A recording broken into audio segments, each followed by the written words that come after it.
কি অবস্থা সফন ভালো আছো তোরে? হ্যাঁ আছি ভাই। ওই সরে চলে আসছে ভাই। এটা দোস্ত লে রে কেন? হ্যাঁ কি রে বলছ না? আজ দশা মেমন আইছে তো বাইরে কি তার করে। তোর কাছে মাপ চাই। তোর আগে 1000 টাকা বাই নিছত এগুলো আগে দে। বাস আইলে দোকানে শুধু নাম লই যাস গই আর কস বাইক তোমাদের লেই রাখ। এ তোর মতো কিছু কাস্টমারের কারণে দোকানে এসে কত বড় দোকান মাল সামানা কিছু আসেনি এরকম কা তোরা বেড়া। আচ্ছা তোর টে আটকাছে নে। হ্যাঁ আর তোর টে আটকাছে নে। তুই আটকাছ তো তোর কাছে কত?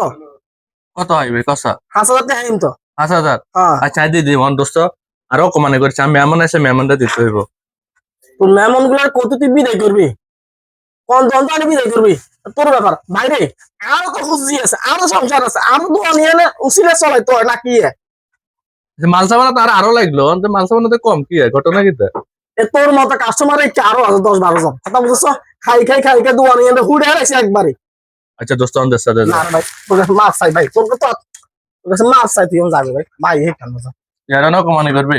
ভাই অপমানি নয় আয় বড় অপমানি তার কিস্তি আলা জ্বালা কথা বুঝছো কিস্তি আলা বাইর মেয়ে তো শাসি লোকে আমার সাথে আলটায় আচ্ছা হে জ্বালা আর বড় জ্বালা তুই যাগো যা মাথা মধ্যে যা সোর গেরানো মাইতে দোকান এন দি এত এর মাল উড়ে শান্তি নেই আর বোন খালি করে নিছে।